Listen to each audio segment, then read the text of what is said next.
right on the side of us. You could kind of see the thing moving through the woods. All I can remember is flipping the light on, and I see this creature, and I knew in my heart, I knew in my mind, in the whole night, this isn't a man. And then this thing walks across the road, takes a turn towards us, and then leaps over a guardrail. Went to look forward, and there was a big black thing.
Welcome to Squatch-D TV, exploring the Bigfoot mystery each week with your hosts, veteran researcher, author, and TV personality, the Squatch Detective, Steve Kulls, and from the Bigfoot Research Project of Kentucky, Chris Bennett.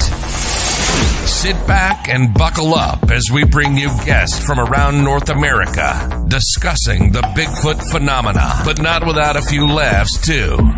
Here are your hosts, Steve and Chris.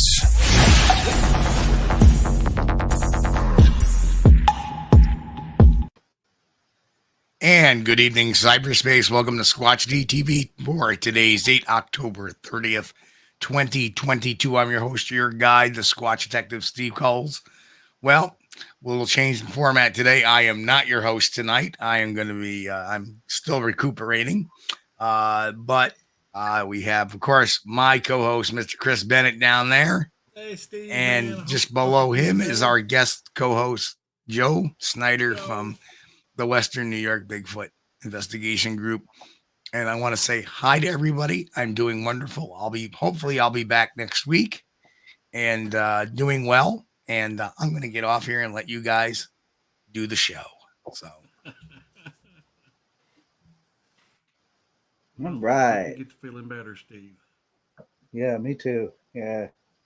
He'll be back to his old self and out in the woods and yeah, doing that fun stuff, man.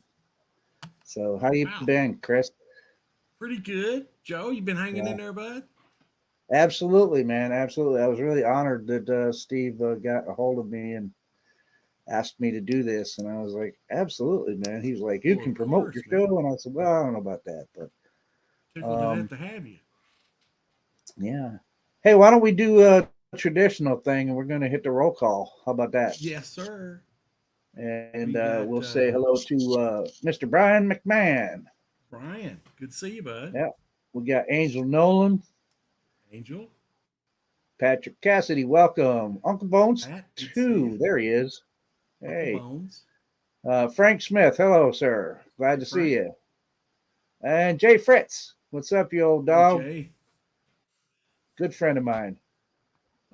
We got Mr. Fuller Donald. What's up, Donald? Hello, sir. Welcome. And who else is in here? Stephen Barcello. I think, or maybe Barcello, yeah. Yeah. And hey, there's Leon. See you, Steve. Bigfoot Okanagan. What's up, Leon? Hey, Leon? Good to see you, bud. Mary Roller. Hello, Mary. Arthur. Good to see you, Arthur. There's Jen. Hi, Jen. Mr. Lee 3PO. 3PO. How's it going, man? Judy Wheeler. Daniel Weeks. Hi, Daniel. Well, we got everybody going Michael. through here now, huh? Cool. Yeah, it keeps jumping on me, Joe. I see all Michael right. Haywood. Judy Wheeler. Yep, there's Mr. Haywood. There's Mr. Haywood. Hey, there's Nikki from Harry Man Hopes and Hoodwinks. Hey, Nikki. She had a fun show tonight. It was fun. It was fun. Sandra Piper. Sandra. Hi, Sandra. Jen. What's up, Jen? Brandy, hello. Bye, Stu. It says, yo, Joe. Yeah, he flew by so fast last night, I didn't even see him. Yeah. Sugar Britches. What's up, Sugar Britches? Welcome. Sugar Britches. Welcome. DM Zabo.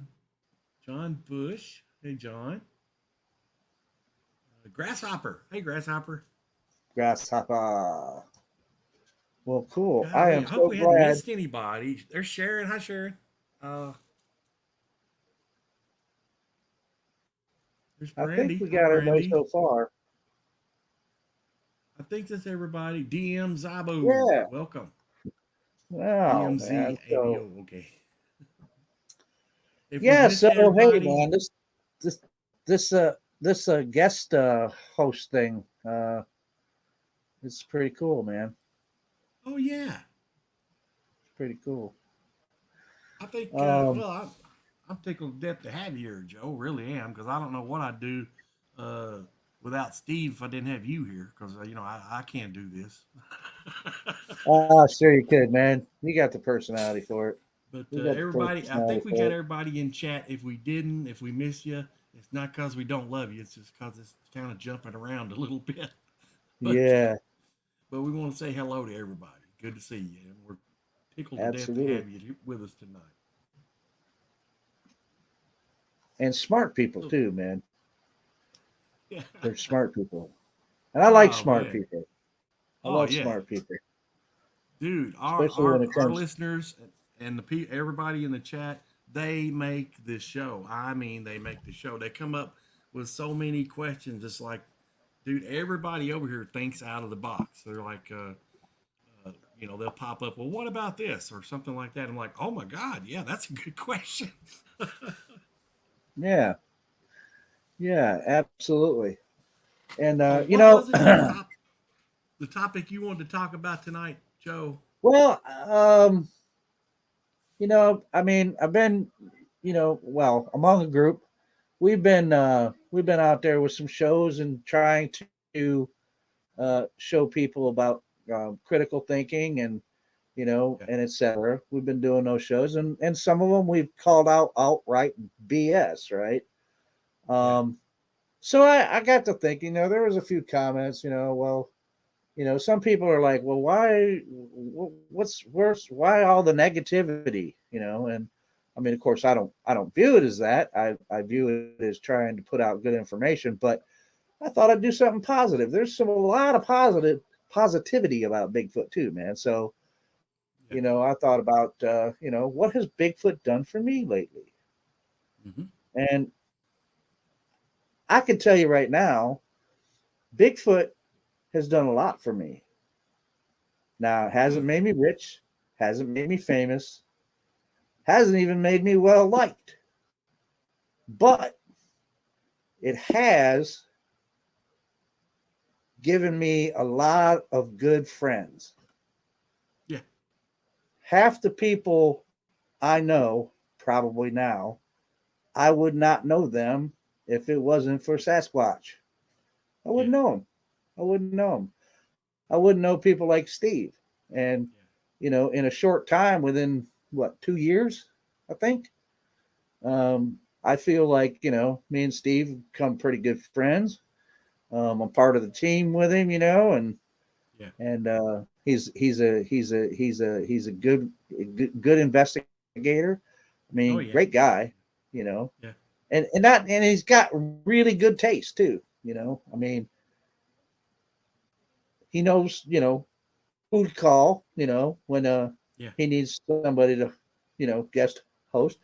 Got real good taste. But yeah, and I mean, oh God, I can go down the list. I'm questioning his taste of co-hosts over the past several years, but other than that, he's pretty good. Well, then he finally settled on the right one, right? Yeah. But yeah, and I can go down the list. Leon Thompson from Bigfoot Okanagan. Yeah. Nikki from Hairy Man Hoax and Hoodwinks. Brent Dill from Tall Ones. It lots of people, Yeah. And the list is actually pretty long. I mean, I can't sit here because the whole show would be me, an hour and a half from now going, yeah, and Fred and Bob and I understand. You can't mention everybody, but the whole idea is there's a whole community of good people that you've got to know Absolutely. because of Bigfoot. I can understand and relate to that. Absolutely. So that's one of the things Sasquatch has done for me. I mean, I didn't realize just how lonely it was back when I was doing it all by myself, staying under the radar. Nobody knew who the hell I was and what I was doing out there searching for Sasquatch, right? About the only people ever knew are people that I would talk to that would tell me, well, yeah, I had an encounter or this or that. Of course, that wasn't like that to begin with. When I first started, I was just a little wee tad, man. All I was doing was running around the forest looking for footprints and trying to see if I could see a Sasquatch. Yeah. But it's all the people, man. It's an amazing group of people that you can end up meeting, and they're good people, man. And that's one of the things, Sasquatch has done that for me. It has enriched my life that way. The other thing it's done is it's given, believe it or not, I mean, and I've spent a lot of time out in the forest, I love camping, all that kind of stuff, outdoorsy stuff. But it actually ended up giving me a new appreciation of the forest too. Oh yeah. And I guess that's because in a way it then made the forest even more interesting than it already was. Well, yeah, it's certainly an eye opener once you figure out that we're not alone in the forest. Yeah. Well, you know what? Even before I ever encountered one, just the thought and the fascination that, wow, there could be this bipedal human ape type thing, man, because back in the day, man, they were like the missing link, right? Yeah. Oh man, Sasquatch is the missing link. And that's before they realized that linear way of thinking of evolution was wrong. Right. But everything changed, yeah. Yeah. But the damn, man, I just forgot myself. I just lost my train of thought again. Well, I mean, you jumped on a good subject there. Back, when they so that was the thing, just the fascination of it, Chris. Right. Of something out there maybe being out there. Yeah, it kind of gives you a new appreciation of the whole thing, man. It certainly then changes the way somebody views their wilderness activities. Before I wouldn't think nothing about going into the woods camping. That's fine by me. And still to this day, I might do it in some areas, but if it was, if I had my choice, if I go camping and go to sleep in a tent in a Bigfoot area or a place that had sightings, I'd rather not. I'm just not interested in it. Not that I'm afraid that they would carry me off because they wouldn't want me, but just don't feel comfortable out there. Yeah, well, and I've been in some areas where oh, I want to go camping here. I want to go camping here, and then when you get there, it's like for no good reason that you can think of, or at least in my case, it was actually this place in one of the state forests here, and I was hiking up the trail, and there was a place that was actually called Grandma's Camp. Mm-hmm. And so yeah, going camping in Grandma's camp. But when I got there, it was like, yeah, I was uneasy, right? It's like, yeah, no, I don't want to camp here. I don't want to camp. For some reason, I don't want to camp here. Yeah. I don't know what that is. Is that Sasquatch? Is it just me creeping myself out? Maybe the area was just creepy. You know, just you know, you gotta kind of expect that your views on things have changed a little bit since you had an experience that was a little bit different than, you know, the average person. And a lot.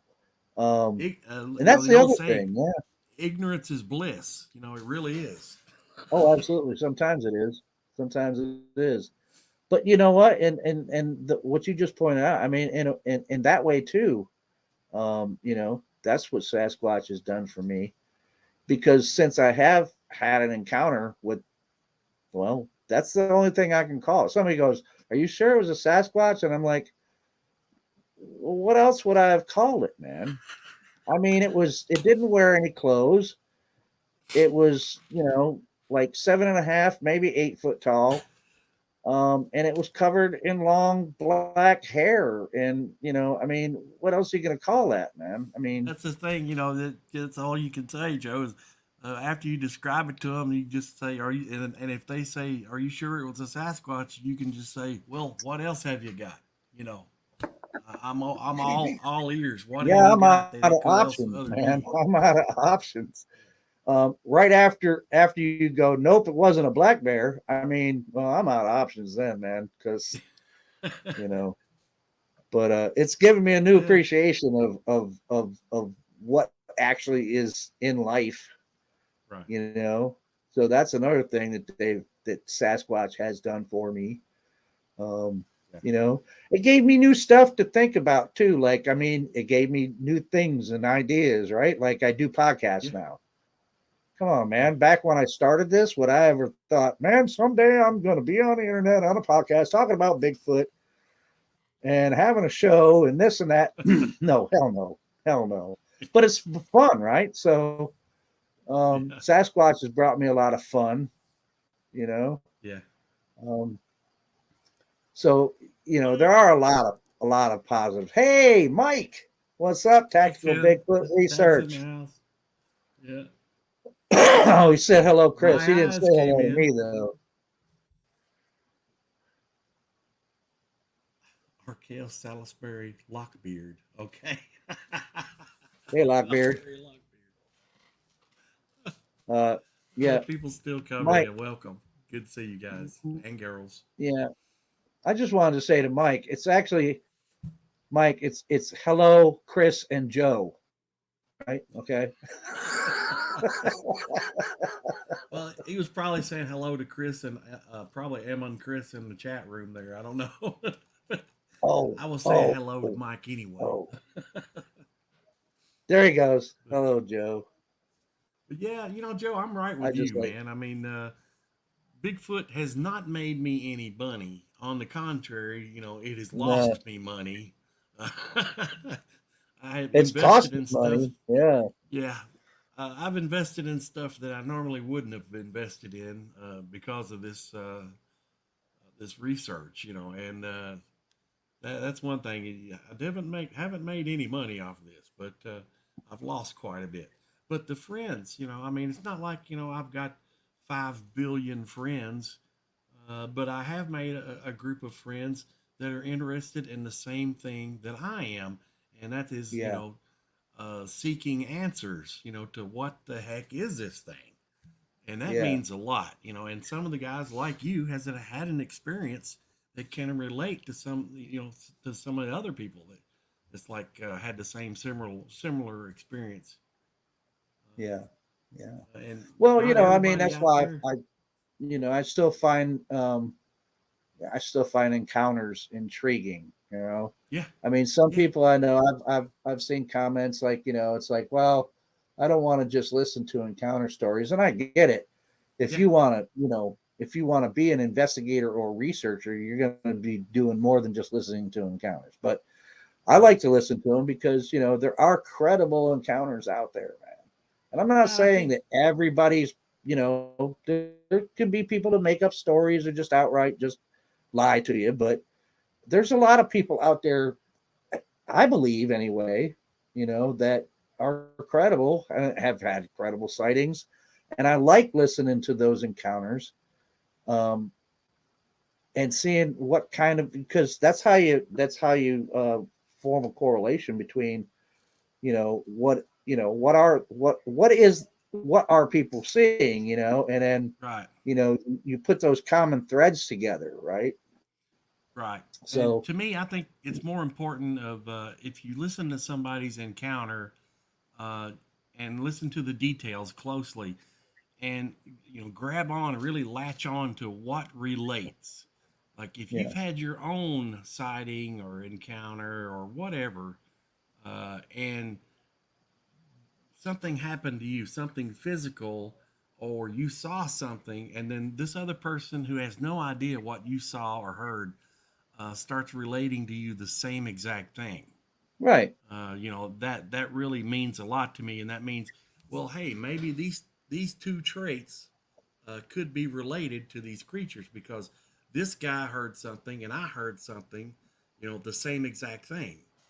And, you know, you start getting more of those, you know, and you get a third guy. Well, you know, when something buzzed my ear, you know, or just as an example, and it starts adding up a little bit like, okay, this could be something that they do on a regular basis, you know, not just a one-off thing, or maybe, you know, your imagination, something happened to you. Yeah.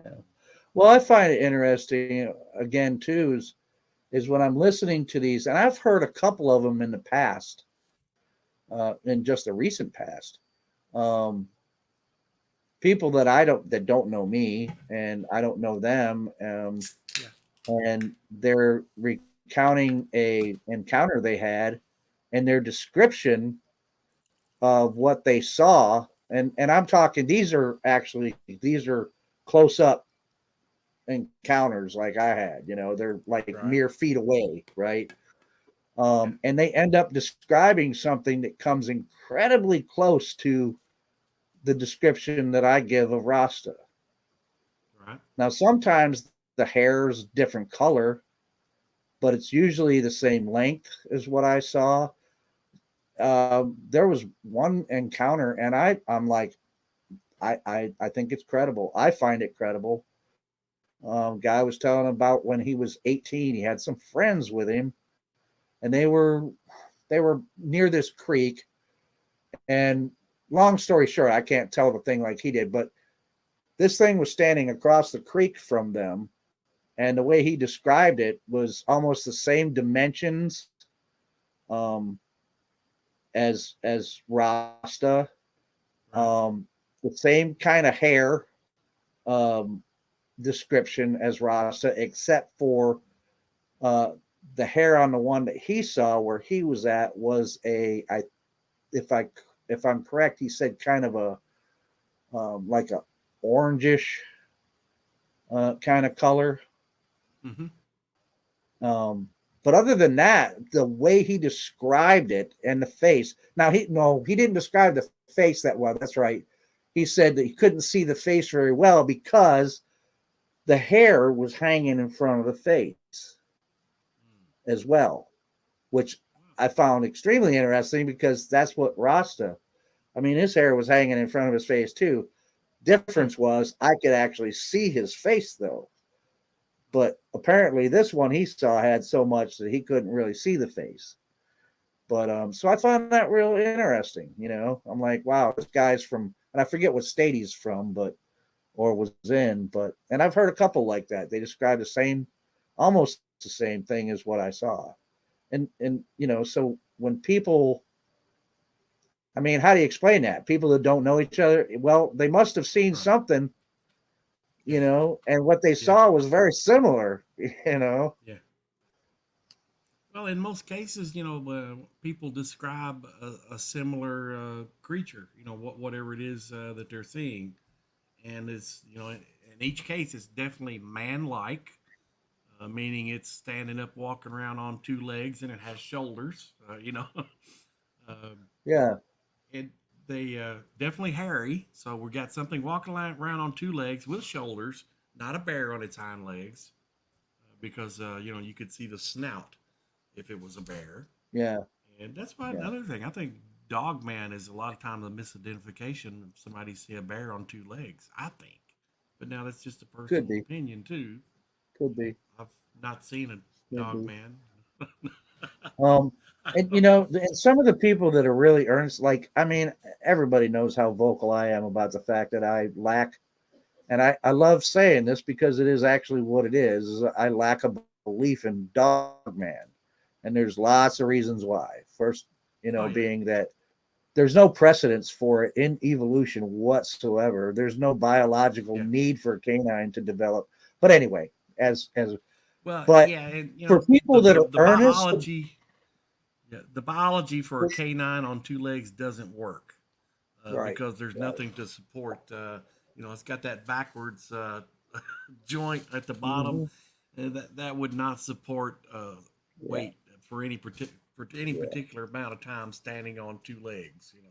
Yeah, but the people really who are earnest that they've seen one, those people that are really earnest that I have, and I can say I've actually heard some that I thought, no, they really saw something. Do I think they saw a dog man? No, I think they mistook a Bigfoot for a dog man. That's where my mind goes automatically. Very possible, yeah. That's the thing, with some of these sighting reports of the Bigfoot creatures, they would have like a protruding mouth, similar to that of an orangutan. So, that very well may be people mistaking that for a muzzle, Could be. But, could be. Yeah, I've always wondered that about Sasquatch. I mean, we got it. Well, like I mentioned the other day, really the thing is, the task is, all this stuff is fun to talk about, right, Chris? But yeah, I mean, we still have to prove that it exists first. But yeah, I'm wondering if some of them could be more prognostic than others. Maybe the shape of their jaw and the way they're, I'm wondering if that accounts for some of the differences. I believe 100%, Joe. I think they may be their looks may differ just as much as humans. No two humans look the same. Of course, unless they're twins. Yeah. But even if you're talking about ancient species, Chris, I mean, I imagine anyway. I mean, I can't say this for a fact because I wasn't there to see it, but I imagine no two Homo erectus looked exactly alike. Right. No two Neanderthals looked exactly alike. Yeah. So why would Sasquatch, which we believe is a large primate of probably the great ape group, just like the rest of us are, the great ape family, why wouldn't they have just as much variation? Right. You wouldn't expect them to be identical. They would have a lot of variation of facial features and physical features too. But now some of the stuff would be the same, like maybe they'd all be hairy. Okay, but absolutely. Well, look at where they, well, I guess down south, right? Down south they have a little less hair because it's hotter. Because I know the ones in the northern climes seem to have the most hair when they're described. Of course, I don't know. adapting to an environment, it would seem, now I don't know that maybe someday after we have one in captivity or we have a body and they can start locating them and doing studies, we'll figure out that their hair quantity or quality might move or might be different from northern latitudes to the southern. But some of the reports, though, people talk about they're furry. They have short fur or hair, and other ones is long hair. Like even on the arms, they'll have a lengthy hair. So Yeah. It's kind of weird. Yeah. I'd like to have one on record that we could actually check out. Right. Right. Now, I would tend to think that they would have very similar to us. They would have hair lengths varying over their entire body, you know. Like Right. with Rasta, his hair was long on his head down to his shoulders, and his hair on his shoulders was pretty long. Right. But like on his bicep, and it was shorter, you know. And then on his arms, it looked longer on his forearm. Right. Yeah. You know, again, so it was like it's hard to describe. I wish somebody had been there with me. Yeah. To see this thing, man. It's hard to describe, but yeah. I mean, I think I'm painting a good enough picture. Yeah, well, that's the thing, you know, there's so many different descriptions, and people, not too many people get a look at the face because well, because a lot of them see them when they're going away, right? Yeah, they get a profile view or the backside view, but very few see them right, you know, eyeball to eyeball, you know. And but those that do, you know, will report. Some of them will say the face didn't have any hair, you know, around the eyes or around the nose, and they could make out the features of the nose and stuff like that. And then there's other reports that, well, the hair was covered, you know, more or less covers the entire face, and they couldn't make out any features because of that. And so yeah, I think. Just like people, you know, I think no two would ever have looked exactly the same. Yeah, yeah. That's the other thing as Sasquatch has done. It's made me think about stuff that I would have never thought about, right? So, like, I've always kind of been into anthropology, you know, ever since I was young. But just the whole Sasquatch thing has made me even more interested in it. Donald says, how can we tell if they have less hair? We can't go off from any pics. Most are pareidolia or Yeah, I agree, Donald. Yeah, good point. You can't really tell, you know, especially if it's a blob squatch. You know? Well, that's the damn thing about it, man, is that, you know, there might be some pictures out there that might actually be Sasquatch, but the problem is the picture's so crappy, you can't tell. Yeah. You know, but it might actually be one, but you can't say, well, it is, you know. Right. Because I'm sorry, you don't know how to focus a camera, or, you know, I mean, it's like, man, why can't anybody focus a camera? You know, I'm sure I'm no good with a camera, but I can focus one. That's a question, though. You know, I believe with all these game trail cams and stuff out there, we should be having more pictures of these things out, you know, and not the fuzzy, blobby photos either, because, you know, some of those game cams are really nice. You know, you get like absolutely 4K resolution or even higher now. Yeah. Yeah, the game cam thing, man, I don't know what to think about that. Why can't we get any on there? I mean, there may be, it just may be that, they're, now, the way I've always thought is, they're intelligent. I believe they're intelligent. Some people say they're smarter than us. They think they're smarter than us. I don't believe that at all. I believe they're smarter than your average bear. You know what I mean? They're smarter than a gorilla. I think they're smarter than us in the woods, in their environment. Well, I mean, they're more skilled. They're more skilled.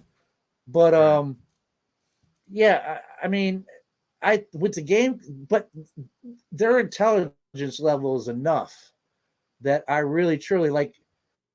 You can get pictures of bears and deer and stuff, and they sometimes look right at the camera, right? Yeah.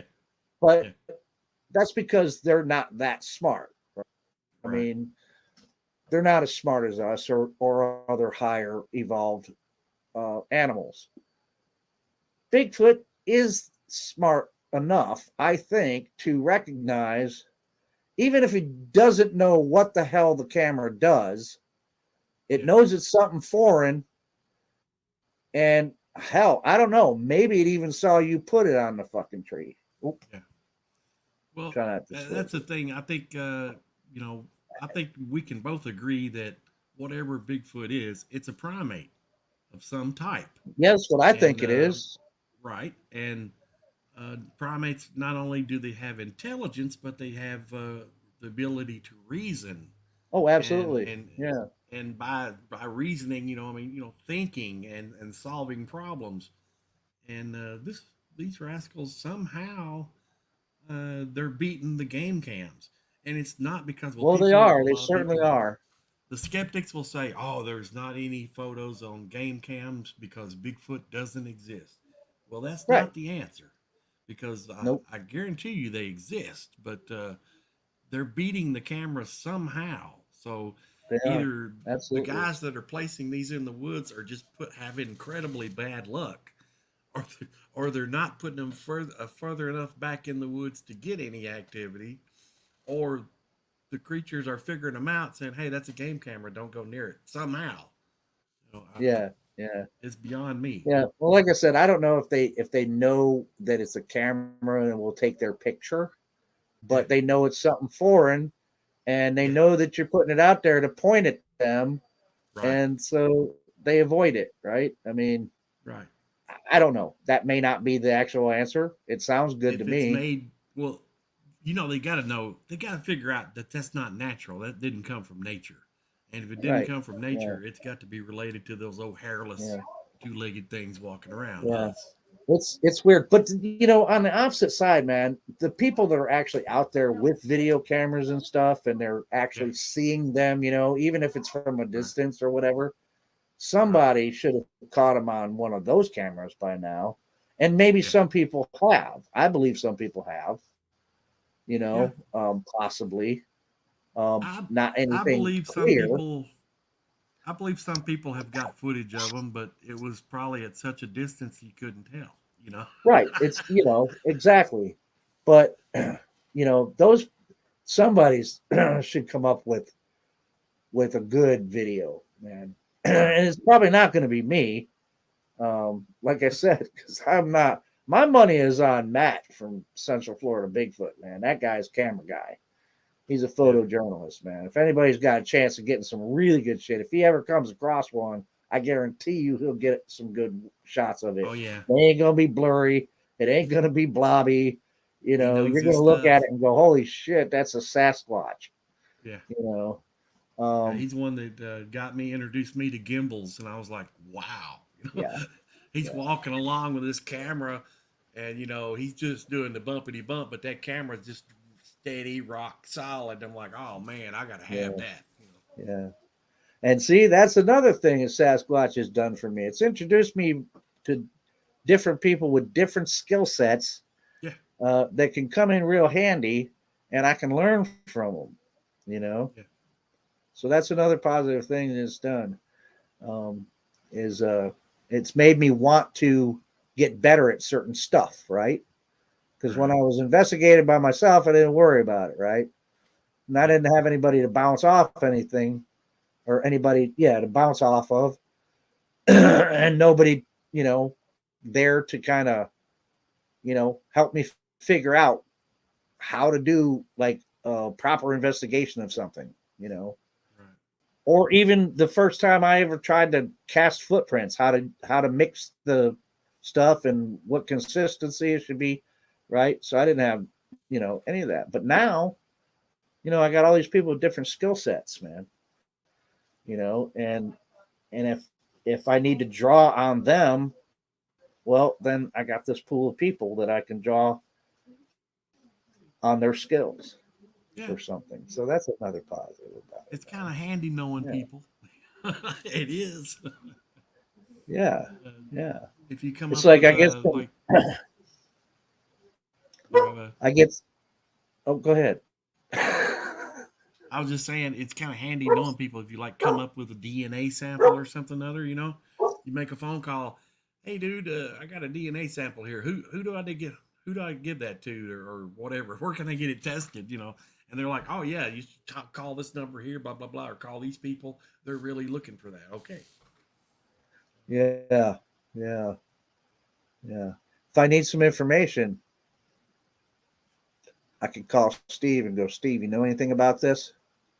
Or if I need to know something about cameras, I got Matt to draw on, you know. Yeah. If I got some audio I need analyzed, I got several people I can contact that are well versed in that. Curious Cryptid, Steve is pretty good at that type of thing too. Yeah. Oh yeah, Curious Cryptid is a genius, dude. So, he's pretty sharp. I'm gonna brag on him a little bit. So and make some of the greatest videos. Oh yeah, yeah. Oh yeah. I mean, and if anybody hasn't been to his channel yet, you need to go and watch some of the stuff that he puts up, man. It's like, you want to talk about thinking about stuff in a way that you hadn't thought about it before. I'm telling you, you know, I say that at the beginning of my shows, but if you really want to talk about thinking about something in a way you hadn't thought about it before, you need to watch Steve's stuff on his channel, man. He's pretty cool. I love the scenery stuff he does too, man. He lives in an area, one of the most beautiful regions in the entire United States, I believe. Of course, that's pretty much describes the entire Pacific Northwest. All that terrain, beautiful mountainous terrain. It's just beautiful. I love it.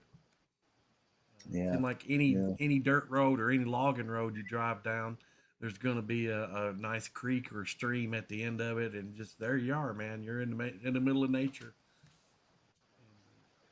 Nothing wrong with that. Absolutely. Yeah.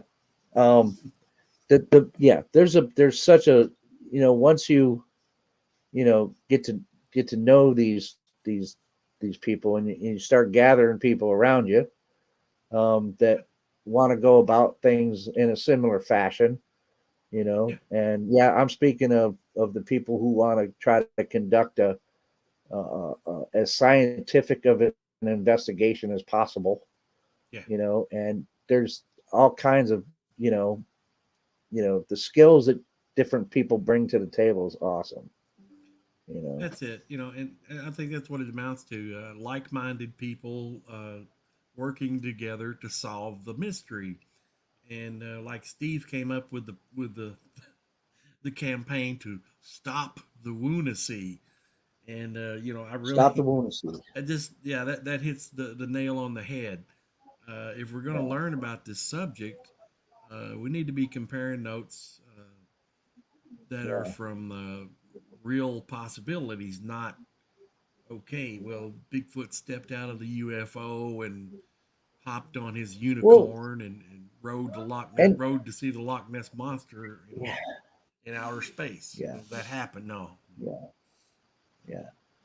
Well, and there is some, absolutely, there's some pretty far out stuff, man. And as of now, that's part of what I do. I guess that would be the research part. I always like to rather say investigator myself.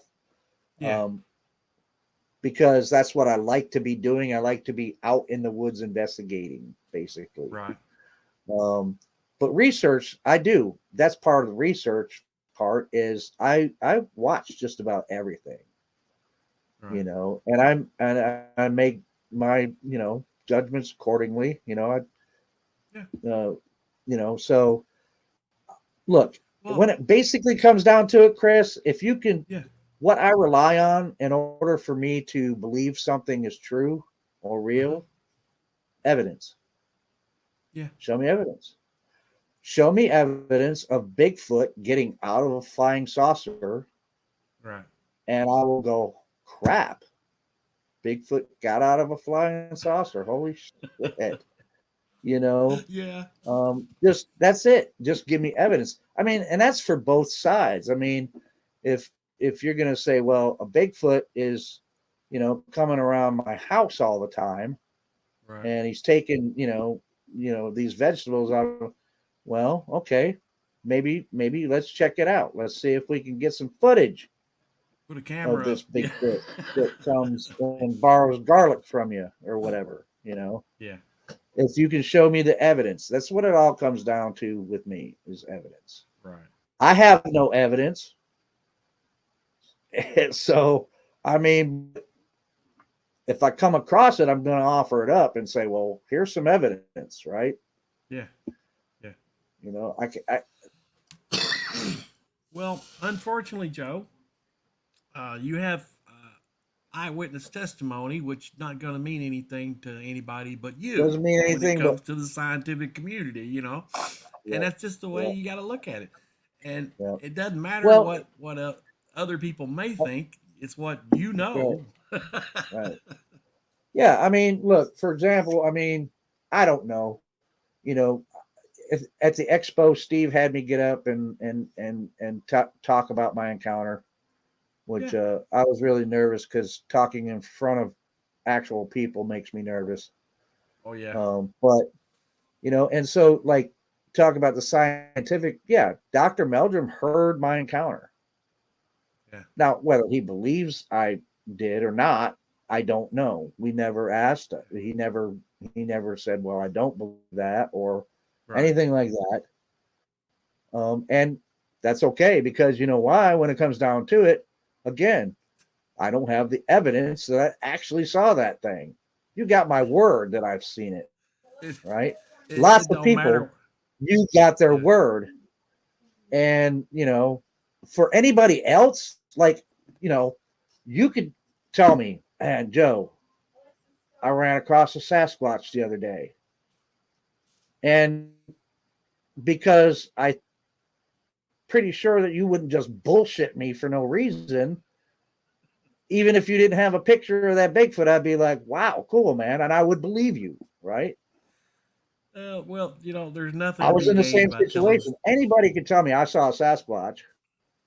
Yeah. And the first thing is what I won't do first thing is go, you got a picture of it? Yeah.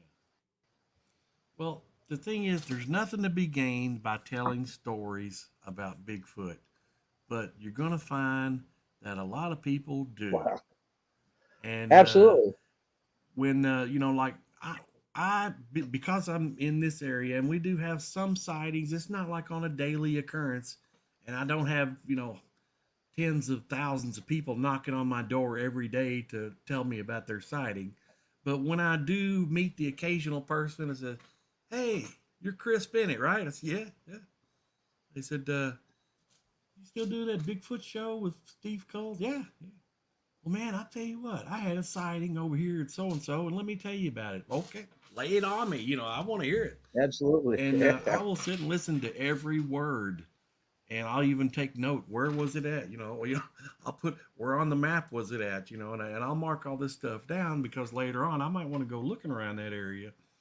And you just got to take it with a grain of salt. Now, if somebody comes up and tells me their Bigfoot story, and it starts out with, I was out there and Bigfoot stepped off of the UFO. Well, I'm sorry, but I'm not going to put much credit in that, because I don't think the two are related, and that was probably a mental health issue more than likely. Yeah. Well, then you're running into the area which is called extraordinary claims require extraordinary evidence. Right. You can tell me you saw a Bigfoot, and I'm probably going to take it your word. And I'm going to ask you, cool, what it looked like. Yeah. How much of it did you see, etc. Because I can, I don't know. I don't have statistics to back this up, Chris. But I will bet you that probably about of all the credible sightings, I can, or not even. Let's take out the word credible. 90%, I will say, probably, of the people who actually have an encounter with a Sasquatch are people that aren't going to have a picture of one. Yeah. I'm not talking about people that are out there saying that, that are on the internet, blob squatches, stump squatches, pareidolia, and etc. I'm talking about normal, everyday people like in the chat, you know, us, whatever. Right. They're going to be out somewhere in the woods fishing. Well, you know, not everybody runs out there with a camera. Right. Or videotapes when they're out there, right? So they're going to run across a Sasquatch. You're going to be like, you got a picture? Fuck. I'm not a movie producer, man. I don't carry, you know.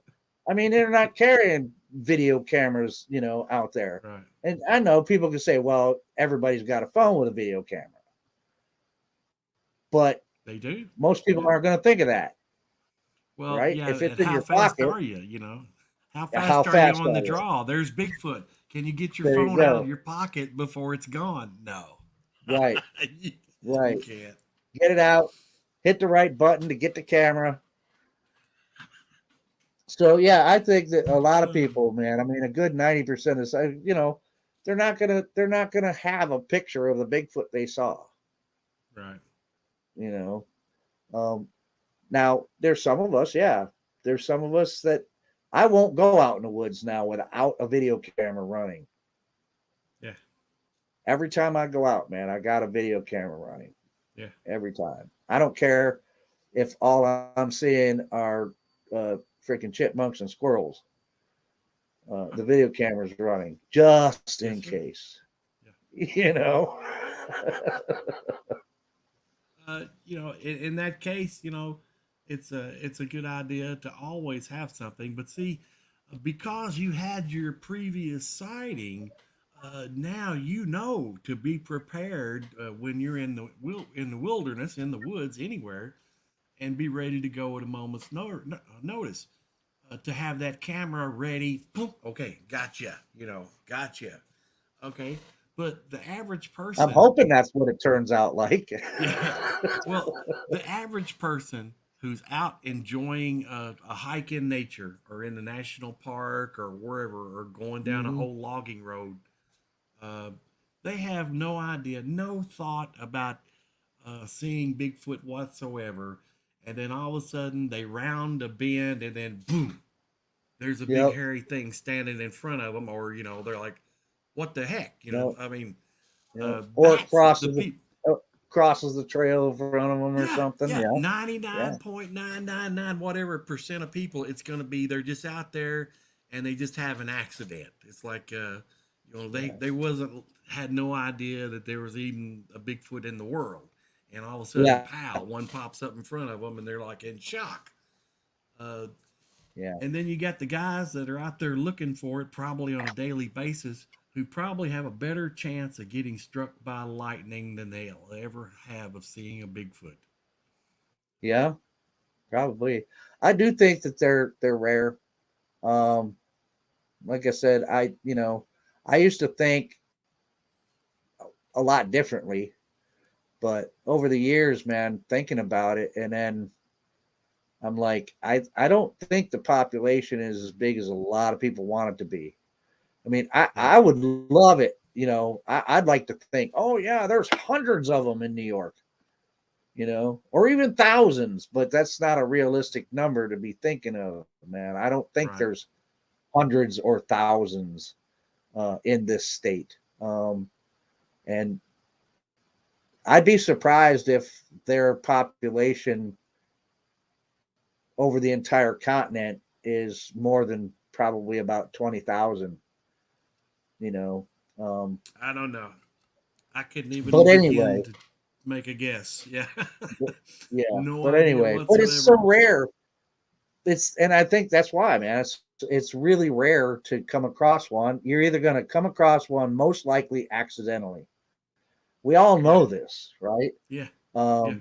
Because you never get to see one when you're actually looking for one, but you know, and maybe that's another reason. I mean, that's another reason why we don't have some real good, you know, everybody wants to point to Patterson, Gimlin 55 years ago. Pretty much the only thing, right? But think about it. What you were just saying about how fast it is, even people that have cameras that are looking for them, I mean, that can happen so quick. Most encounters don't last like minutes, at least not the ones I've found credible. Most of most of the encounters, they've lasted seconds. Seconds, yes. You know, and that's not a lot of time to get something filmed. Right. That's not a lot of time to get something filmed. I believe personally, you know, I believe that once these creatures realize they've been spotted by you, or, you know, or they walk up on you and you're right there face to face looking at each other, their first instinct is to book it. They're gone. Mm-hmm. They don't hang around. Yeah. But I think though, and this is just my own opinion, that if they're watching you and if they think they've not been seen, they're observing you and you have no idea that they're anywhere in the world, I think that's when you can get them to hang around some. But once they realize that they've been made, their cover's blown, wow, give me 3 steps, mister. You never see me no more. They're gone. Mm-hmm. Yeah. And I mean, I think that's the only reason why, you know, I got such a good look at Rasta, is because it was a surprise to both of us. Daniel Weeks says 1.5 seconds for me. Yeah, it wasn't very long. I mean, that whole encounter that I described, I mean, it takes longer to tell the encounter than the encounter actually took to take place. I mean, it was pretty quick. You know, and of course time stretches out, and, you know, you look back on it and you go, damn, it seems like it was an hour, you know, but it was less than 5 minutes. I guarantee it was less than that, probably less than 3 minutes. You know, and when you're looking at something that big, though, that seems like an eternity, though, but it happens real quick. I mean, boom, boom, boom, and, you know, and next thing I know, I'm back in my Jeep, breathing heavy, and my hands are shaking too much to put the keys in the ignition. Right? Yeah. But it's so I think quick. you did real good with it, though. I think you did real good with it. Oh. Well, you know, and that's the thing, man. You know, that's something, whether I can ever prove to anybody that Sasquatch exists. Yeah. That's something I'm going to be able to take to my grave, man, no matter what, right? And that goes for anybody who's had an encounter. Nobody can take that away from you. People might not believe it. Yeah. Some people might not believe it. There's a lot of people out there who will believe you. Some people might not, but they can't take that away from you, man. They cannot take that away from you, whether they believe it or not. They can't take that away from you. Well, that's the thing, you know, if you have an encounter, and you can't obtain any evidence from that. I mean, you know, unless you ran up and grabbed a handful of hair. Yeah, no. You're not going to take much evidence away from that encounter, not physical evidence anyway. And even if you were like lightning fast and you got your camera up and you took a picture or a video, everyone in the world is going to be saying, "Wow, this could be Photoshop. This could be fake. This could be a guy in a suit." That photo and that video is nothing. It's not evidence. It's not evidence. I know you might think, well, gosh, if I got good HD video really close and I could get some good angles, you know, that would prove it. No, it won't. It will not prove it. No, video alone. If you go by video, right? If we were to go by video evidence, then we'd have to say that we could argue that Godzilla versus King Kong really exists. You know, it really happened. It happened on screen, but no, we've already said. I mean, just video alone is not going to do it. You'd have to have everything: video, the physical evidence of the hairs and the foots and the DNA, all of it. If you had like video combined with like DNA evidence, this is a video of the Bigfoot, you know, tripping the DNA evidence trap, and that's where it pinched his finger. Right. Okay, then you could use the DNA evidence you gathered to say, well, we got DNA of Bigfoot, and this is him leaving his finger in the trap or whatever, that might work. That might work. Yeah. But even, as far as that goes, even if you have DNA evidence, well, what's that really prove? Yeah, well, you're right. 'Cause you don't have anything to compare it to. Yeah, there's not a type specimen on file, so you have DNA evidence of some unknown primate. Unknown primate. We also have DNA evidence of some unknown primate in the bones they found in the Denisovo caves. That there's an ancient primate DNA that still yet to be identified. Nobody's identified what it is yet. So that we got proof that it exists, whatever it was, or it existed, because we had the DNA from the bones from the Denisovan dig. Right. But we don't know what that is, and I think Bigfoot would be treated the same way. Well, we have evidence of primate DNA, but we don't really know what it is. Right. Well, yeah. I mean, I would think that their DNA is going to differ from ours, just like even though everybody likes to bring up the fact about, well, we're 96, 98% chimp DNA, match and blah, blah, blah, which is true, but it also depends on what you're looking at too when it comes to that DNA. But like gorillas, but they're different. Chimps are different. So, if Bigfoot is a primate, like it looks like, and it's like of the great ape family, like we are, I think its DNA is probably going to vary, in the same manner, right? I don't know. I'm not a scientist. I'm not a DNA guy. I could be just talking right out of my ass right now, for all I know. Well, there are the DNA guys that could break it down with the help of a nice computer and identify all the strands and stuff, and say, well, this comes from that. This comes from that. And they could break it down that way. But they really don't have a type specimen to compare it with, so they can only guess what this came from or what it seemed like it would be from.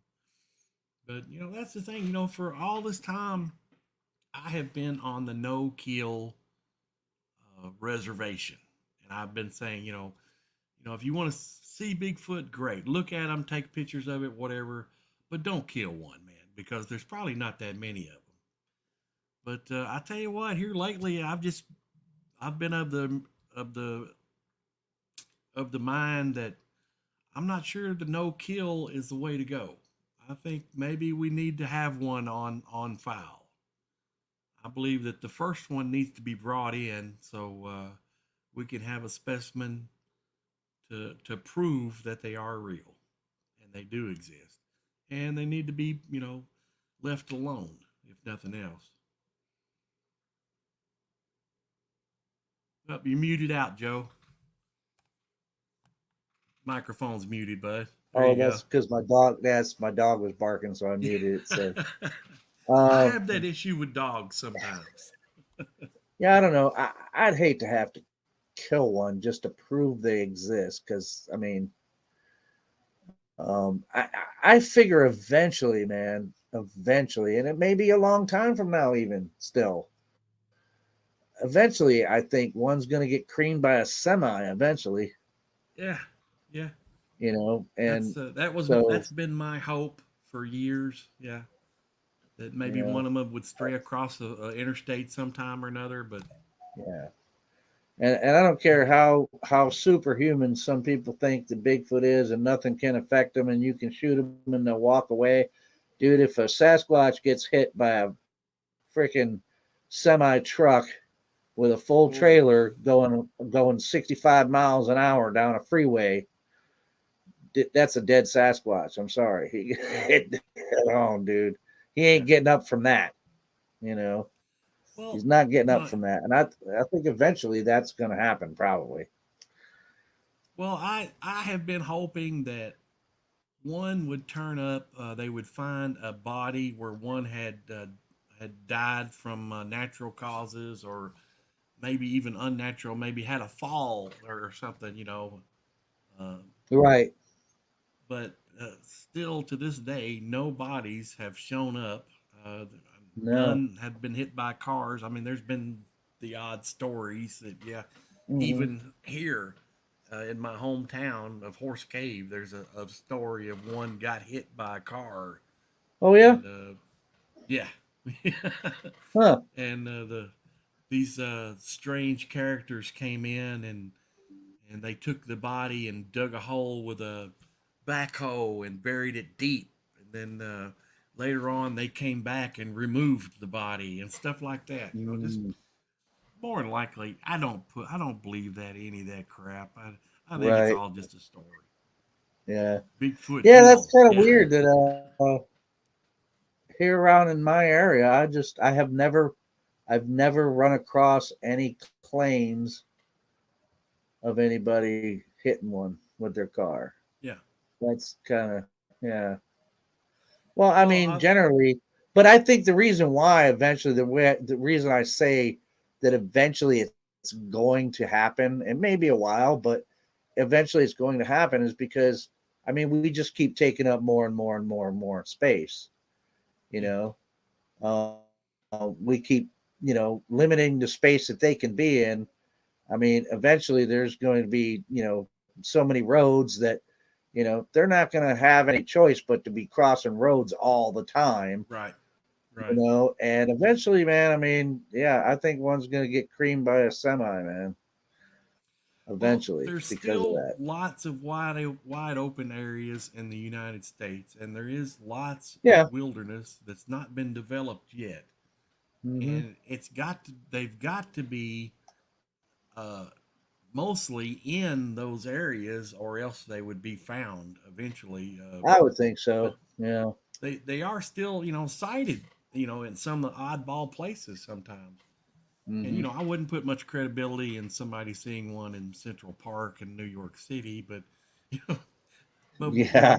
if you see one in the Pine Barrens or Jersey, well, that's yeah, that's pretty good size area. Yeah. I've never been to the Pine Barrens, but I mean, I've heard descriptions of Pine Barrens. I mean, I know Yeah, what almost everybody else knows about the Pine Barrens right. that hasn't actually been there. Yeah, So yeah, it seems like that's quite a swath of pretty deep wilderness right there. yeah. You know, and I Well, gotta tell you, man, mhm. yeah, the whole thing about Jersey Devil and all that doesn't because I don't buy that. That's a myth, you know, mythical made up story, and I get it. It's a good one. It's a good Yeah, story, but yeah. I still gotta tell you, man, the Pine Barrens. Just the name sounds like I don't want to go in there. Um, and if I ever heard some weird, you know, Jersey Devil type scream in there, dude, I think I'd just faint dead away, dude, and just like I'm done. Well, there's some stories that start off with a really scary story. For some reason, maybe they made up a tale to where they didn't want the kids to go in the Pine Barrens by themselves, because of bears, really. But they made Right? made up some kind of tale. Well, don't go in there because it's going to be the devil man thing or whatever. The Jersey Yeah. Devil's going to get you. Jersey Devil get you. It's possible. Yeah, yeah. But I don't know. Could there be Sasquatch in New Jersey? I don't know. Yeah. I suppose, like, hey, man. Well, like you say, depending upon what the actual population is of them Yeah. on the whole continent, we always say if there's food, water, shelter, and I go by the thing that if it can sustain a population of black bears, Sasquatch Right. could live there too. Sure. Yeah,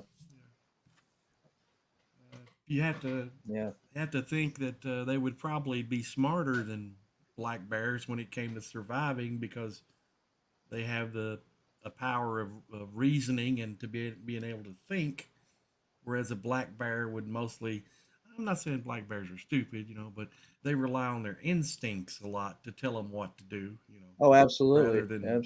rather than reasoning their way out of a problem. And I didn't realize just how nearsighted black bears actually are. They're pretty nearsighted. Are they? I didn't know. Yeah. Yeah. I'm scared of bears. I really am. Well, you know what? The bears up here, and now I've seen some pictures and some real ones. They're not fake. These are actual hunters that I know. There's some pictures I've seen. I'm like, wow, I didn't realize that the black bears here in New York got that big. Because I've seen some pictures of some pretty big bears, black bears, and I'm like, wow, that's big for a black bear. Because most of the ones that I've ever seen, and I haven't seen hundreds or anything like that. But out of the times that I've seen a bear up here, and I could count how many times I've seen a bear here on one hand. They haven't, they've been a fairly good size, but nothing huge. I'd say probably maybe 250, 300 pounds, and they're mostly pretty timid. The males are, the solitary males are pretty timid. They don't want to be around you anyway. We have bears, black bears in Kentucky, and most of them are over on the eastern part of the state, and that's fine. Yeah. More power to them. They're welcome to stay over there because I'm over here close to the middle. Yeah. And there's not very many around here. Matter of fact, up until I think maybe last year or maybe the year before last, somebody did make a video of one going across the field here, just right up the road from my house, and I'm like, oh no, man, I hope we don't start having these things show up and start living around here again, because they used to. This whole area has a lot of names, like one little community is called Bear Wallow, and stuff like that, where there used to be a lot of black bear in this area. Yeah. But I guess my ancestors here probably killed most of them out because they're not around this part of Kentucky anymore. Yeah. But yeah, you get over here, eastern state, there are a lot over there. Well, here in New York, there's a population of about 6,000 to 8,000 bears. And here in this part of the state, there's about maybe 15 to 20% of that 8,000 here. And then the rest are pretty much in the Adirondacks and central New York. So there's only about 15 to 20% of them here. So it is pretty rare to see one here. I mean, they're here. I see their tracks and the scat more than anything. Right. I usually don't see the bear that left the track or the scat. The last time we saw one was Sally and I were camping, and there was just like this little clearing on the other side of our camp, and we saw a black bear there. She saw it first, and she was kind of just growling. She's at the edge of our camp, staring, and I saw it out there, and I got excited at first, Chris, because all I saw was this big black shape, right? Yeah. And I was like, she was growling, and then all of a sudden it started to get up, and I thought, oh my God, is it standing up? And of course, Rasta, but then when it got up, it was a bear. It was a bear, and it just got up on its haunches, and it didn't stand straight up or anything, but it got up on its haunches and kind of. I know it. I've seen her growling. Yeah, I've seen a lot of bear through like the window of my truck or my car. I've seen them like off in the distance, and that's fine by me. As long as they're over there and I'm here behind my window, I'm fine. I'm like, oh, look at them, aren't they cute? Oh, look at that, that's great. But when I lived in New Mexico, I was fishing out of a creek, a little stream that came out of the mountains, and I'm over there minding my business, fishing in this little stream, and I'm not catching anything, which okay, no big deal. I'm still fishing, enjoying myself. And then a black bear steps out of a bush, and I'm like, oh, what am I going to That's do? kind of a surprise. I had, had a fishing pole, but no gun, no nothing. I'm like, oh, okay, well, what now? Okay. But, I think maybe it was probably just as scared of me as I was of it. Really. Well, black bears, if you do that, if you make noise and hey bear, go away bear, make yourself real big and stuff, mostly that'll scare them away. Mostly. But if I was taking bets on that every single time. If I was taking bets on that situation, I would bet that I was more scared than it was. You think? Yeah, they scare me. Okay. But it's funny. It's because all the time I've been camping out here, I've never had a bear come into the camp. And I'm glad because I don't want a bear coming into the camp. Right. Yeah. But it's kind of funny. It's like I don't want bears coming in my camp, but Sasquatch want to come in my camp. Come on in, man. Come on. Oh no, I wouldn't want them coming to my camp either. No. Bring your big hairy butt on over here, man. Bring it on. Come on. Come on. I don't know. If that would really. But yeah. So, but now bears are pretty easy to scare off. Now, and if it comes to if a black bear actually attacks you, then it's totally different than with a grizzly. With a grizzly, you curl up in a ball, protect your vital parts, and kind of hope he doesn't kill you. Yeah. With a black bear, man, you fight for all you're worth, man, when it comes to a black bear. Do whatever it takes to get that bear to stop. Poke him in the eyes, punch him in the nose, anything. Yeah. I have got bad knees. I've got a bad back and everything else, man. But I'll tell you what, if a bear catches me, they say they're really, really fast. But if he catches me, when he does catch me, he's going to be out of breath. I guarantee it because I'm going to do some running. Yeah. The thing that worries me, man, is mountain lions, man. And I know DEC will say there's no population of mountain lions in New York, and I'm saying bull crap on that. Yeah. I think there is. I've heard one myself. Pretty damn sure it was one. Molly heard it too. And people have seen them and taken pictures of them. So that's the thing, that seems to be the common explanation is the Department of Fish and Wildlife will say, oh, well, there's no information to suggest that there's a breeding population in this area where that one was supposedly sighted. Well, it doesn't really matter if there's a breeding population or not. If there's one there, it's there. We don't know why it's there. Maybe it caught a ride off a semi-truck or something. I don't know. But, these things happen. We had that situation over at Mammoth Cave. There was people reporting sightings of a mountain lion in the park of all places. Well, that's what it was. They were catching reports of a mountain lion from different areas of the park. And of course, the superintendent was just like, "Oh yeah, you saw a mountain lion, huh? Okay, well, all right, you have a good vacation, and just more or less just blowing them off."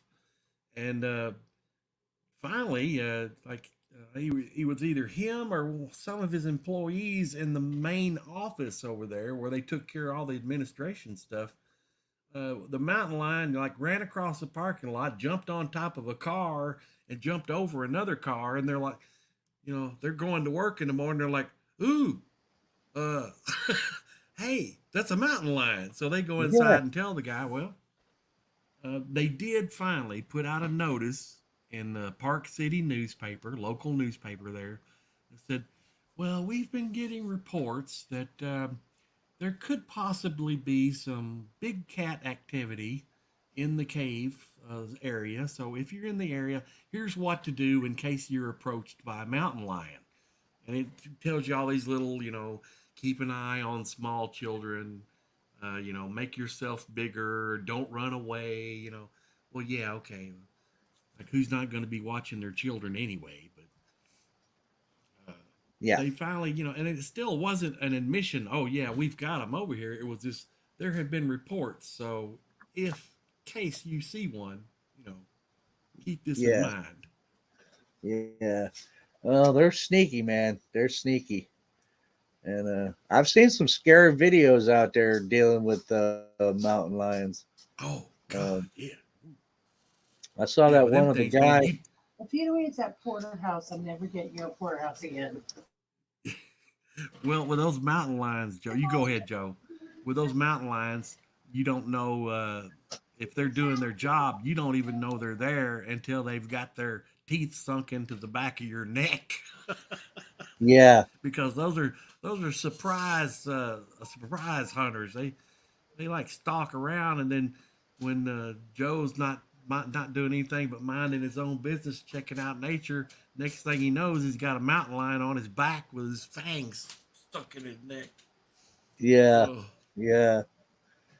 I say that's the way I'm gonna end up actually dying, man. Is because Donald said the lion killed by the car in Connecticut was said to have DNA from the Dakotas. So yeah. Well, you know what? That makes sense because from what I heard, when they were going to, I'd read something like, it has to be a couple years ago now, where they were actually saying that they were thinking or they were going to do a project. Now, supposedly they never did it, but they were going to do a project where they were going to try to repopulate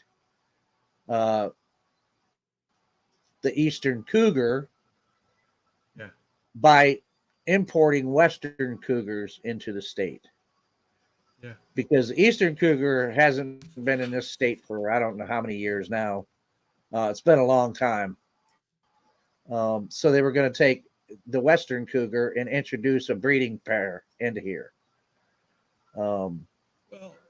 Which there's not much difference between the two species.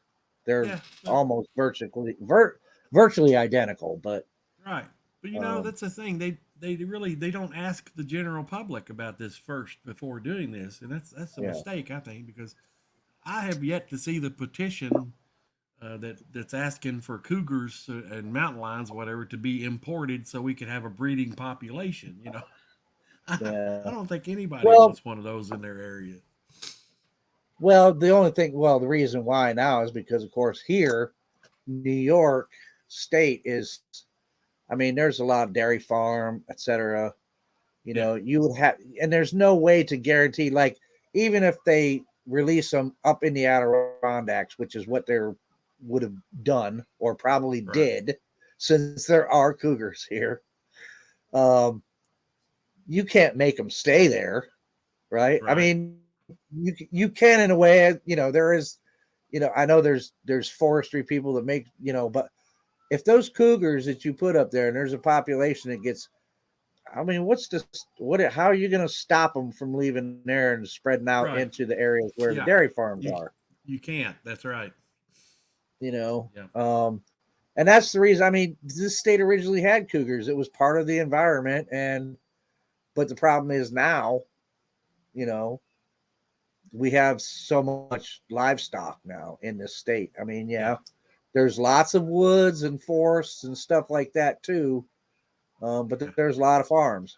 So it's the same way with the wolves. We have apparently they got a wolf here in New York. They tested the DNA and it was gray wolf. And we haven't had wolves in New York State in a long time.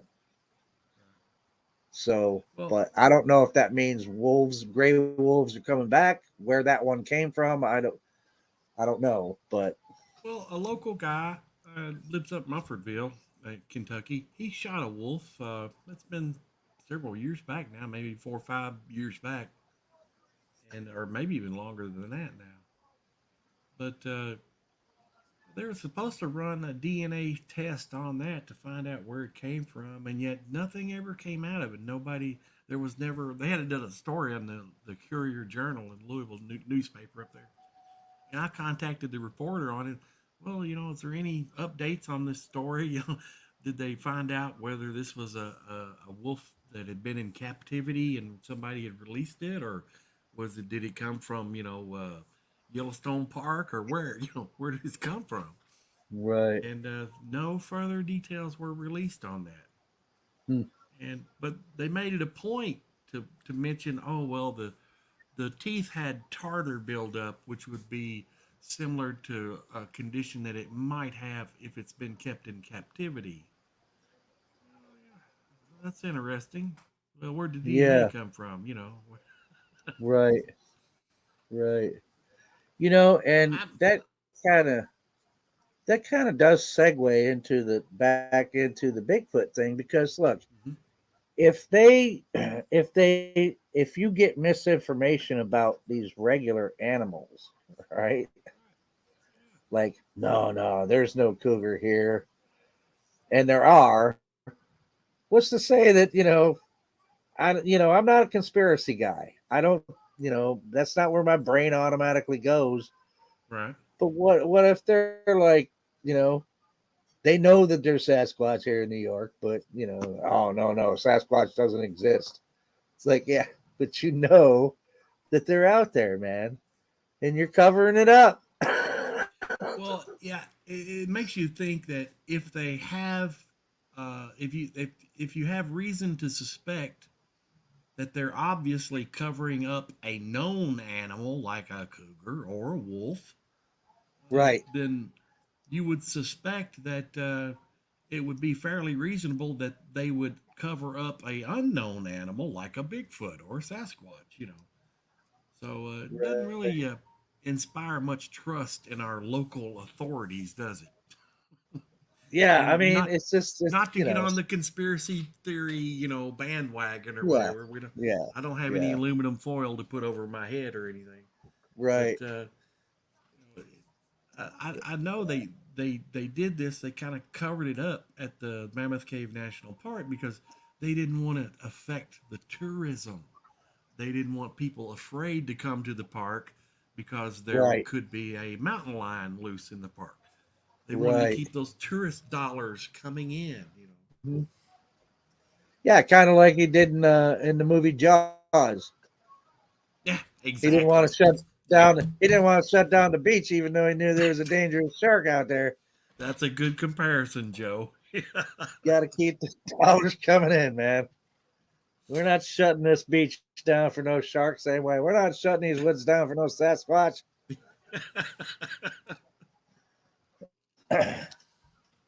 But yeah, that's funny though. I mean, yeah, like I said, my mind doesn't. But I'm only human, right? So sometimes a little bit that sneaks in there. Sometimes,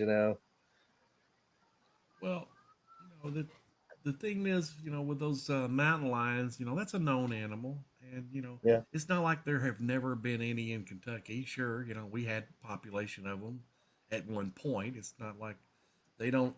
They say there's not a breeding population now, but hey, what does it matter if there's somebody seeing one every now and then again? Okay, well, there's one here or there's one over there, so maybe they can get together and work out something. Right. Well, yeah, one's male, one's female. For some reason, they seem to be some of them hanging around the state. So, I don't know if we got a breeding population or not, but yeah, they're here for. And there's something I found out about cougars that I didn't know, that sometimes, like, mostly we see cougars and they're solitary for the most part until it's breeding time. But actually, there's been where brothers from the same litter will hang out together for quite a while with each other. Interesting. Yeah, I did not know cougars would do that. I saw a video that it was there was 3 of them, and they were all males from the same litter, and they were all just hanging together, and they weren't solitary at all.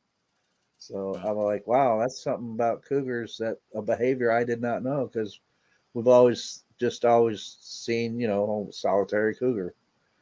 But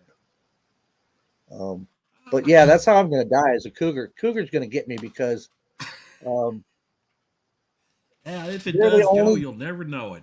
They're the only big cat. No, I will, because they're the only big cat that can purr. Yeah. They can actually purr, right? It's the only big cat that can still purr, and that's what's going to kill me. Is one day there's going to be a cougar, and he's going to purr at me, and I'm going to be, oh, sweet little kitty, do you want some robins? And that's it, dude. I'm done. Well, I've always been a cat person. I love cats, man. I love my cats. Love the dogs too, but let's just be honest. I'm really a cat person at heart, but I love the dogs. Once they get into your heart, you just can't. You can't not love them. I'm very curious as to how Sally would ever react if she ever saw a Sasquatch. And I don't know that she hasn't. I can't ask her. Yeah. Hey, Sally, you ever seen a Sasquatch? Oh, she heard me call her name. Now she's over here. Well, does Sally like to roam around the woods when you're out there trekking around? Or do you let her go looking around? Yep. I don't usually let her get out of eyesight. Okay, yeah. But she'll go out ahead of me quite a ways sometimes.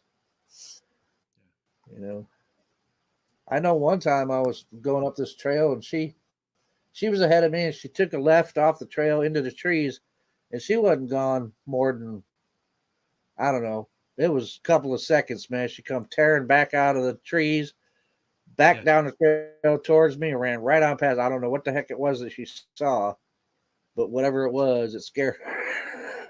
She didn't want no part of it. Leaves blowing. It could be. Yeah. Could have been a bear. No, it could have been leaves blowing. Mick is the eastern cougar. It's the eastern cougar is definitely breeding along the eastern section of Canada and USA. They're just being driven a bit further away from the East Coast. Well, that makes sense, Mick. It really does. And there are more reports of those around here anyway. It's not like a daily occurrence. I won't run up to the store to grab a cup of coffee or whatever, and then somebody say, "Hey, man, did you hear about Joel seeing that cougar today?" No. But every now and then, one of the guys maybe checking their game cameras or something says, "Dude, you got to see this. Look at this," and he got a picture of one on his game camera. Wow. Yeah. I got a bobcat on game cam one time. What fine trackways? You gotta watch them things too. Those things are mean. Yeah. They can be. Scary sounding too, man. I am reading the chat, Joe, so just bear with me. Oh yeah, I was too. Yeah, Trackway says my dog uses me as squatch bait. I don't know, but she's a hell of a she's good to have out in the woods, man, because she saw that bear. She knew that bear was there before I did. She's a good early warning system for stuff. I mean, I did get that feeling, you get that creepy feeling, the hair rise on the back of your neck.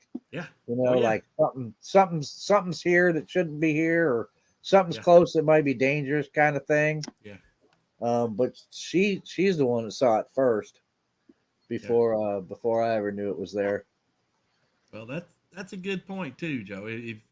If anybody starts going out into the woods and you start doing your nature treks or hikes for whatever reason, whether you're just out getting exercise and enjoying nature, or you're looking for Bigfoot, want to have your own sighting or something, if you get that feeling and it feels like the hair standing up on the back of your neck, you need to stop and look around, take notice what's around you. Because, absolutely. Yeah, when you feel like the hair standing on the back of your neck, that's because it is, and that is built into your DNA. That's an ancient survival instinct. Yep. And what that means is something going on. You need to check around, at least stop and give everything a good look. What's going on all around you. Yeah. Yeah. Yeah. Yeah. Yeah, because I mean, usually, like, you can go out in the woods, man, and there's, we've said it before, and I guess it's like our friend Thomas Steenberg said before, Yeah. when you go out in the woods, I mean, you've probably got hundreds of eyes on you, right? Because there's all kinds of animals out there. Right. You might not see them, but they'll be looking at you.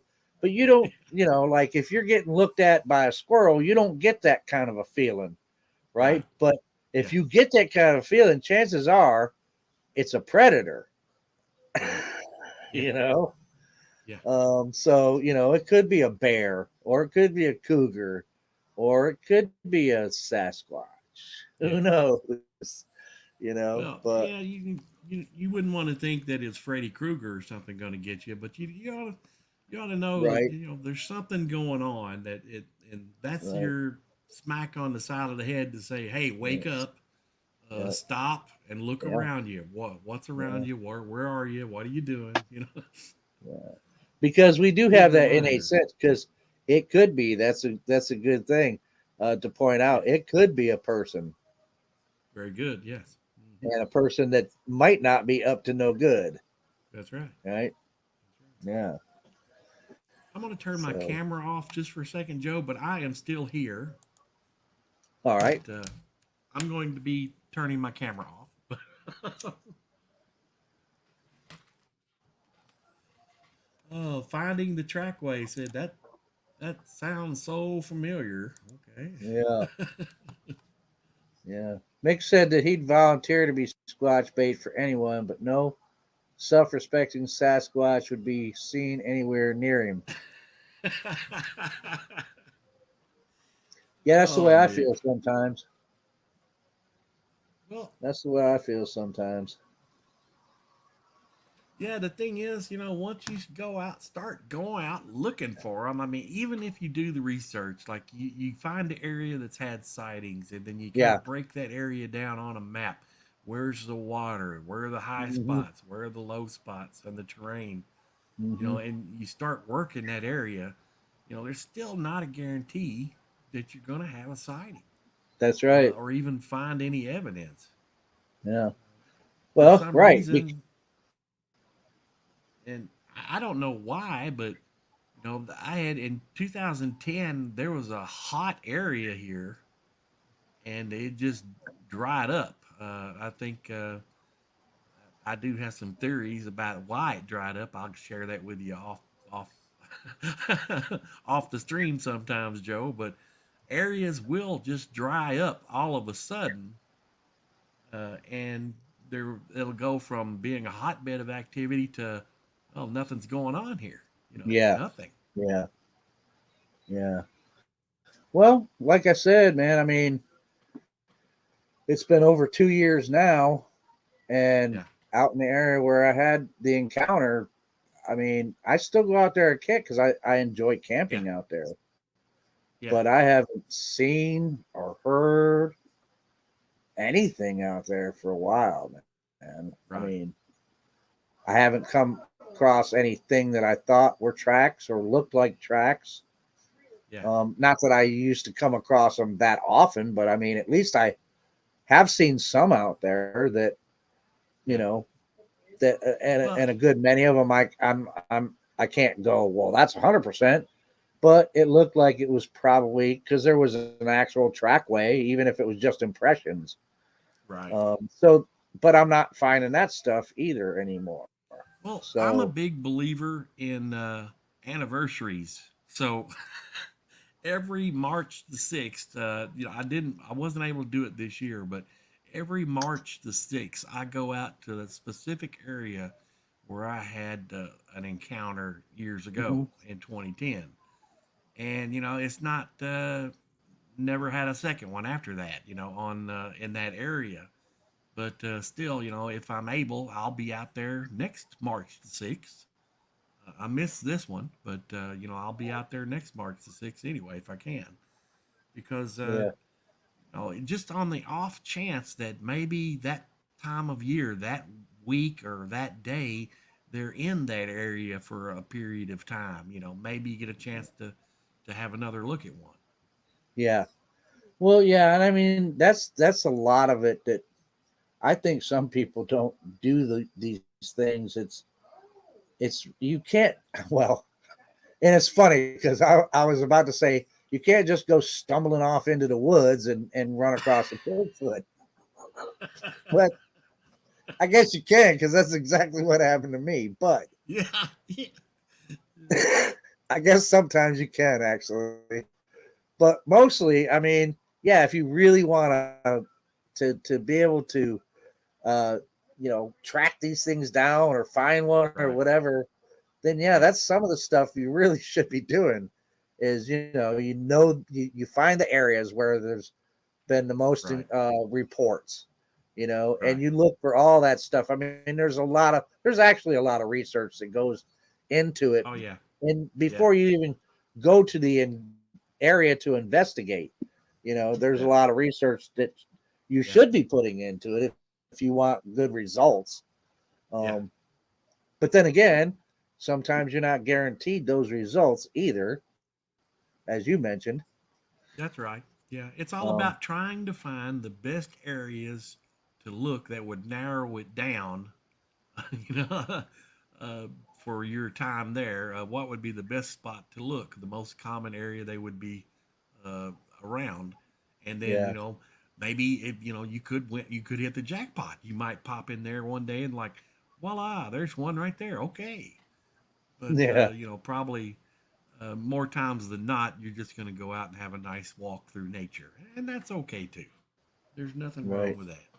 And it could be a total possibility that there just aren't typically. Maybe that's not an area that they normally. What happened in my encounter could have just been.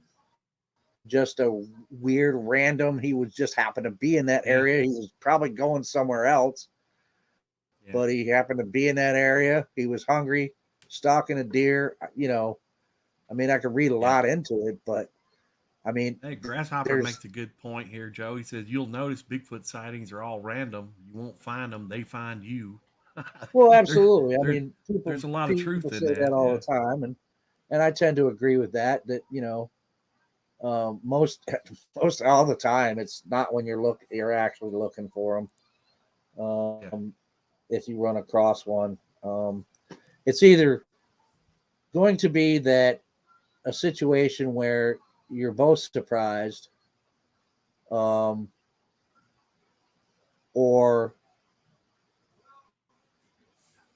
it decided that it didn't care whether you saw it or not. Well, yeah, I think they're mostly by chance, and I think that if you're watching like YouTube or whatever videos or something, and somebody has like daily video of this is today's Bigfoot encounter, I would think that should be highly suspect, because I don't think anybody's going to be having daily encounters and putting video up on their this is the Bigfoot I filmed today again. Yeah, comes down to evidence, man. I have a hard time with people talking about habituation. Right. First of all, I don't think it's possible to do it with Sasquatch, because even though it's a primate, it probably shares certain behaviors with other primates of the great ape family, including us, because we still have some behaviors that are very ape-like ourselves. But I don't. Well, I wouldn't think it's impossible for a habituation to happen, but I think it would be highly unlikely, because but they're not a chimp and they're not a gorilla. That was possible with them. Yeah. But I just don't think they don't want to be studied. First off, I'm pretty sure about that. And I think somebody much smarter than me, and I don't remember his name, said the thing about studying a subject, it's hard to study a subject that doesn't want to be studied. Right. You know, Yeah. and if they're that intelligent, which, you know, like I said, I do believe they're more intelligent than chimps or gorillas or orangutans, and Right. you know, they don't want to be studied. I don't think you're going to have it. And if somebody who claims that they got them coming around borrowing garlic and asking for flour and all that stuff, and they know them, and they know their family, the whole look, dude, just show me the proof of that. Yeah. Show me that, and I'll be like, holy crap, you did it. You did it. Yeah. To have that type of relationship would that'd be awesome, wouldn't it? Trust. It would suggest trust, that there was a trust between the Bigfoot, Sasquatch, and the human, and that's something personally I just don't see happening, because I don't believe that these creatures would trust humans, and so especially I don't think they come around borrowing garlic, you know, whatever. But who knows? You know, even you know, I've left food out, fruit and stuff in certain areas that I knew were hot at the time in 2010, and it was never touched. You know, and normally it wasn't bothered. And it's not like that there were, because there were no Bigfoot there at that time. They were there, and they in that area, hot and heavy. But the things that you would normally think that a primate would really grab up and snatch, like an orange. You know, I left oranges out, and I thought, oh, this is going to be great. You know, of course, gorillas love oranges. Chimpanzees absolutely crazy for oranges. So Sasquatch should, you know, they should be able to smell this from, you know, a long ways off and be attracted to it. No, not at all. Had no interest in it whatsoever. So yeah. I've done that before, and it took days. It took days before anything, even, and it was finally deer. I know that's probably what it was, but the one thing that none of them touched, and I didn't understand why not, was cabbage. Yeah. They ate the apples, the pears. I think I even put a kiwi out there, and that got eaten. A candy bar that I put out there got eaten by something. I don't know what ate the candy bar, but what is it? Pretty sure deer ate the apples and the fruit. But the cabbage, nobody. No, I mean, I figured something would eat the cabbage eventually, right? Yes, right. No, nope.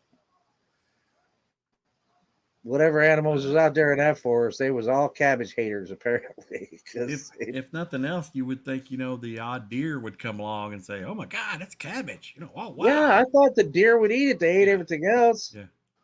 Except for the candy bar. I think Sasquatch ate the candy bar. No, you know, that is funny because I mean that could have been a raccoon.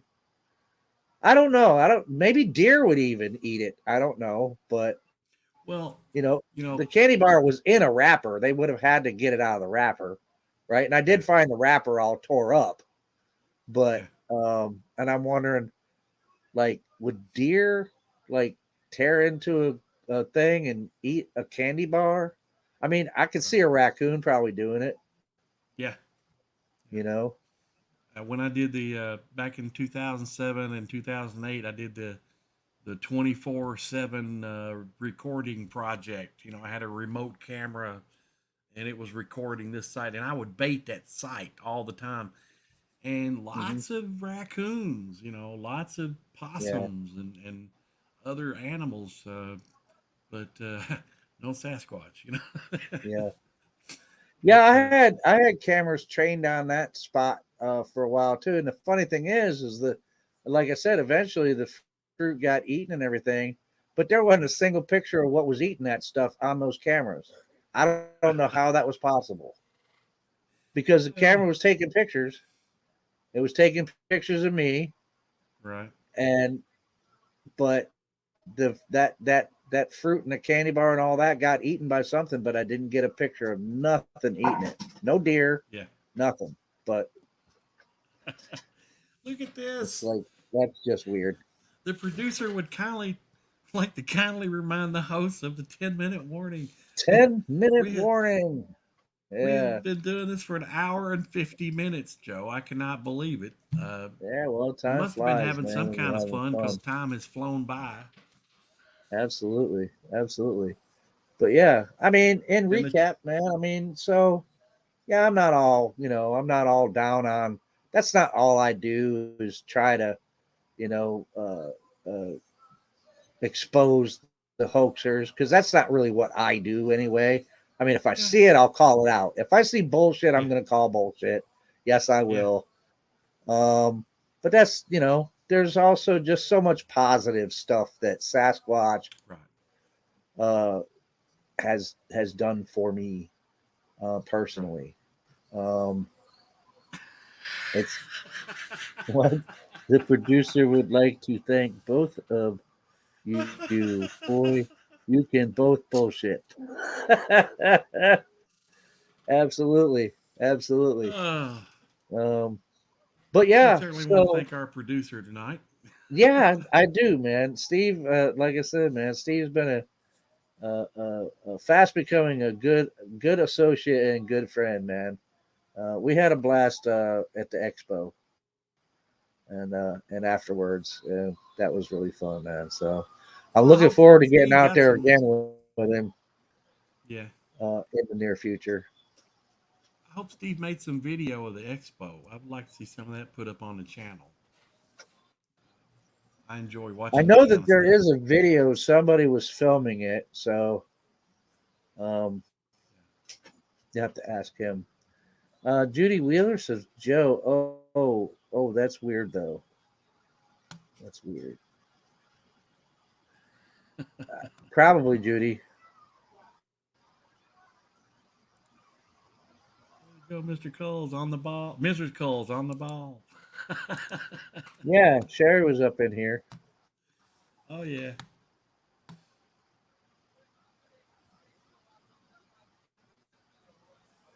Sorry, Joe. I am reading Lost in the Chat again. Sorry. Yeah. They got a whole conversation they always make going such on. good. They always make such good comments. Never heard of deer eating cabbage. Sweets, yes. Cabbage. Well, I would think that they would like cabbage. I would think. I mean, I've seen them eat lettuce. I mean, I know cabbage is different than lettuce, but still, I mean, but I mean, you hear stories of, I don't know how true, how much stock you can place in them, but you've heard stories of Sasquatch eating what's called skunk cabbage. Right. So I figured if there's a Bigfoot out there, I mean, he's gonna have to eat cabbage, right? So yeah, but nothing. No, nothing touched the cabbage at all. Well, I really can't blame them. I don't like cabbage myself. First time I had an egg roll at a Chinese restaurant, I thought they were like little burritos. I was like, oh my gosh, this is little burritos or something. I don't know. It looks great. Then I took a bite of one. I was like, oh my God, it's got something in it. What is this? And it's full of cabbage. And man, I hate that stuff. Really? I love cabbage. Well, I like it with corned beef. Yeah. Maybe that's what I should have done, man. Maybe I should have thrown some corned beef along with the cabbage out there for the Sasquatch. Maybe would have ate that. Never know. I don't Never know. Don't know. Don't know if they're meat eaters or not, Joe. You don't know what they eat. You would think they would be, but don't know.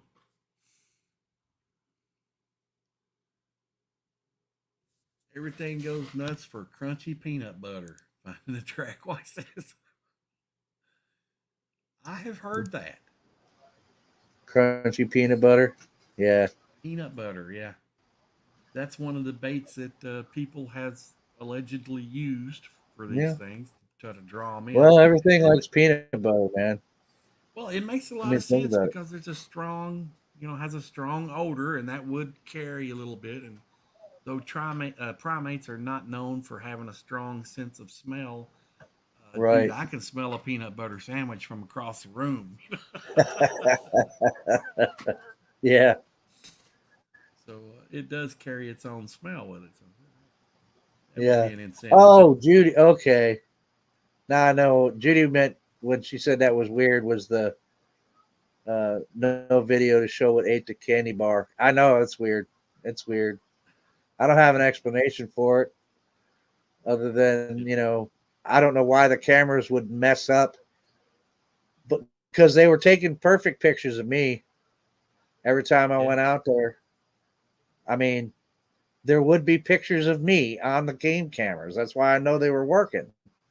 Right. But whatever came around to eat that stuff, man, they never took a picture of it, apparently.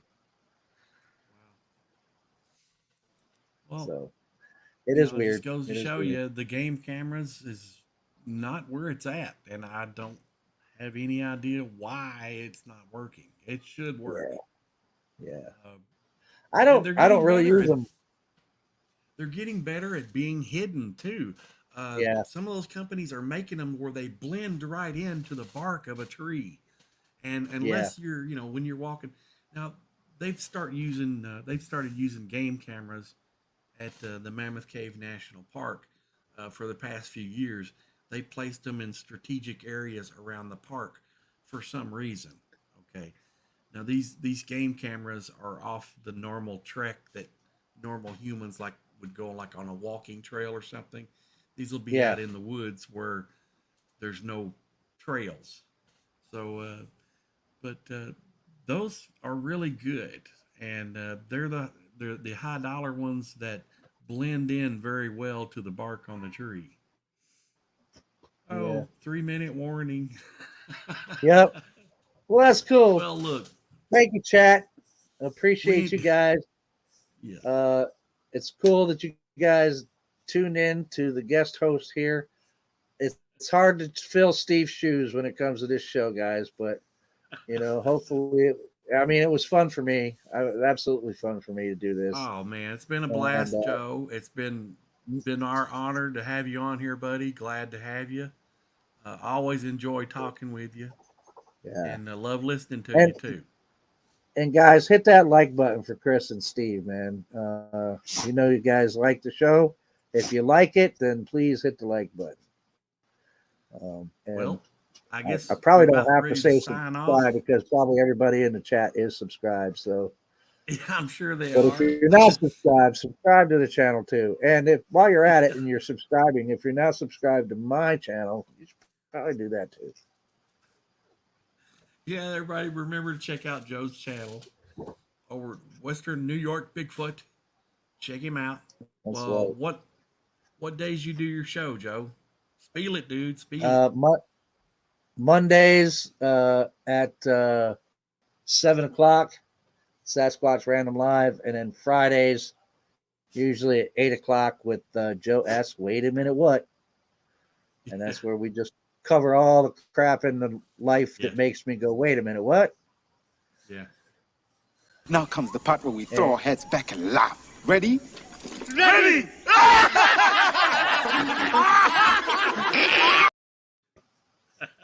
That's right. I love it. Remember, guys, what I always say, and I'll say it at the end of this show since I'm guest hosting, don't sweat the petty stuff. Don't pet the sweaty stuff. And we'll see you from the forest. Thanks, everybody. Hey, folks, you've been watching Squatch-D TV.